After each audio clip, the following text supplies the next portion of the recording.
Halo teman-teman, selamat datang kembali di channel Psikologi Plus, tempat kita mengupas strategi kehidupan dan psikologi kekuasaan. Setelah membahas hukum 1 dari 48 hukum kekuasaan karya Robert Greene, sekarang kita lanjut ke hukum 2. Jangan pernah terlalu percaya pada teman, belajarlah menggunakan musuh. Hukum ini mungkin terdengar keras, tapi di baliknya ada pelajaran psikologi mendalam tentang hubungan manusia dan dinamika kekuasaan. Apa maksudnya? Kenapa teman bisa jadi bahaya dan musuh justru bisa jadi aset? Yuk kita dalami bareng lengkap dengan contoh nyata yang bikin kalian mangut-mangut.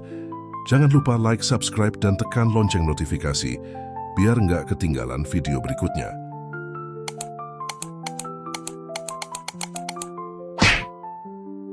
Oke, apa sih hukum 2? Jangan pernah terlalu percaya pada teman, belajarlah menggunakan musuh. Hukum ini bicara tentang bagaimana kita mengelola hubungan dengan orang-orang di sekitar kita dalam konteks kekuasaan. Robert Greene bilang, teman itu seringkali nggak seaman yang kita kira, terutama kalau ada kepentingan atau ambisi yang terlibat. Sebaliknya, musuh atau orang yang nggak sepenuhnya kita sukai, justru bisa jadi alat strategis untuk mencapai tujuan kita. Kok bisa? Dari sudut pandang psikologi, hukum ini berhubungan dengan sifat manusia yang kompleks. Teman sering punya ekspektasi emosional dari kita, seperti kesetiaan atau kebaikan tanpa pamrih. Tapi saat kepentingan pribadi muncul, misalnya promosi di kantor atau peluang besar, teman bisa berubah jadi saingan. Sementara itu, musuh biasanya lebih jujur soal motif mereka. Mereka nggak berpura-pura jadi teman, jadi kamu bisa memprediksi langkah mereka dan memanfaatkannya. Hukum ini bukan tentang jadi sinis atau nggak punya teman, tapi tentang kewaspadaan dan strategi dalam hubungan sosial. Hukum ini juga menyinggung konsep trust atau kepercayaan.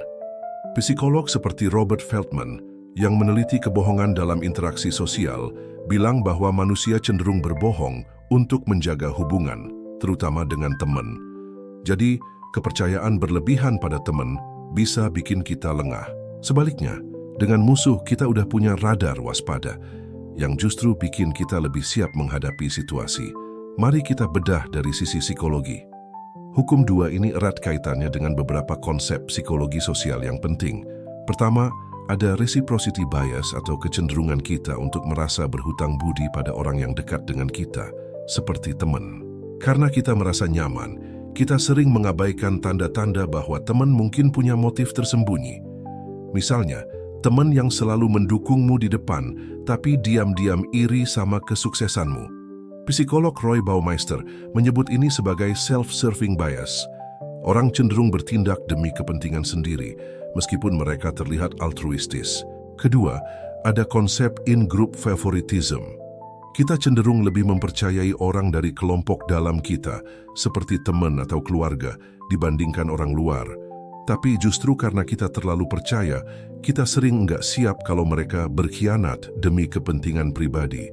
Sebaliknya, dengan musuh kita masuk ke mode zero-sum game. Kita tahu mereka nggak akan ngasih apa-apa gratis, jadi kita lebih strategis dalam berinteraksi. Ketiga, hukum 2 juga menyinggung soal power dynamics. Dalam psikologi, kekuasaan seringkali tentang kontrol dan pengaruh. Teman karena kedekatan emosional bisa punya pengaruh besar atas kita tanpa kita sadari. Misalnya, mereka bisa memanipulasi kita lewat rasa bersalah atau ekspektasi. Musuh, di sisi lain, punya pengaruh yang lebih jelas dan terukur, sehingga kita bisa menggunakannya untuk keuntungan kita. Contohnya, musuh bisa memotivasi kita untuk lebih kompetitif atau bahkan jadi sekutu sementara kalau kepentingan kalian selaras.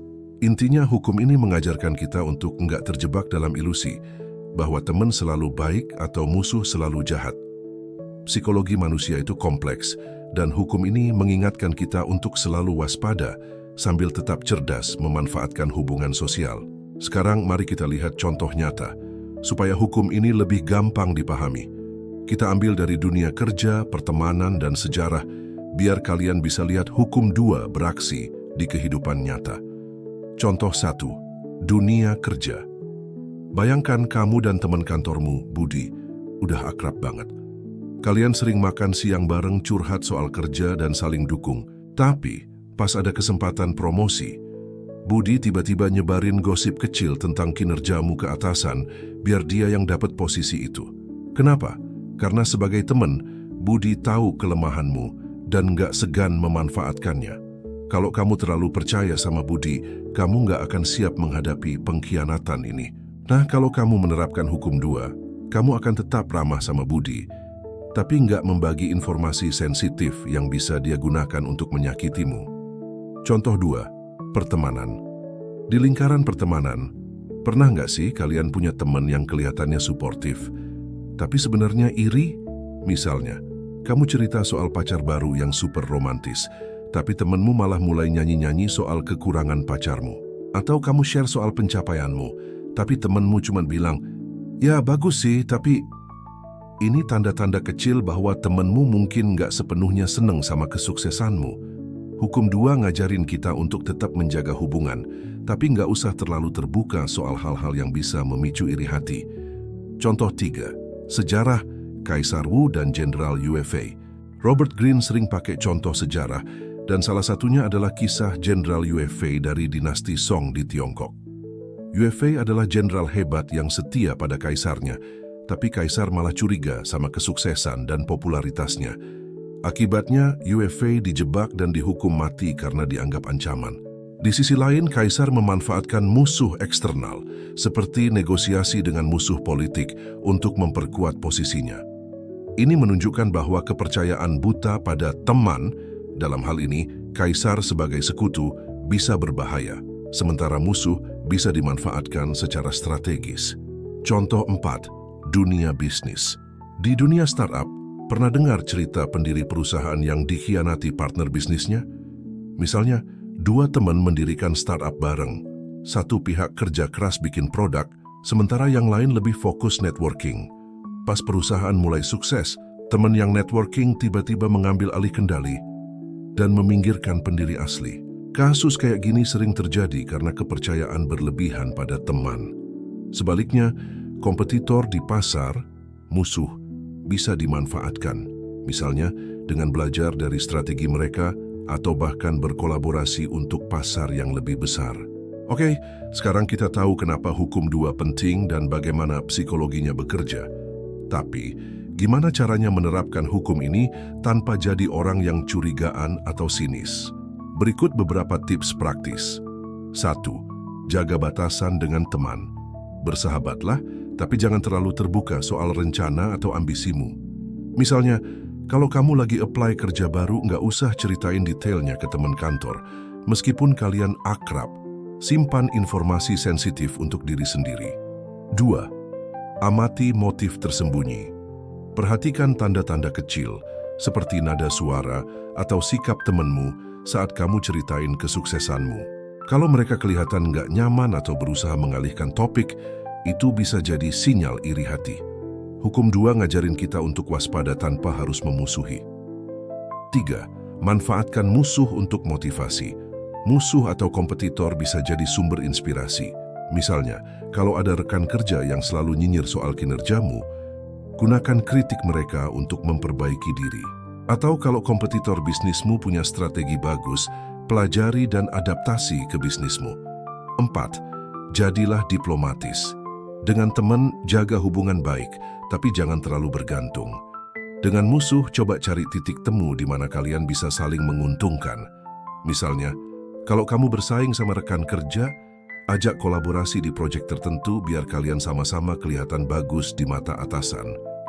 Kelola emosi dan persepsi. Hukum 2 adalah soal membaca orang lain dan mengelola hubungan. Jangan tunjukkan kalau kamu menggunakan musuhmu, dan jangan biarkan teman tahu kalau kamu waspada sama mereka. Tetap jaga image sebagai orang yang ramah dan terbuka. Hukum 2 nggak selalu harus diikuti secara kaku.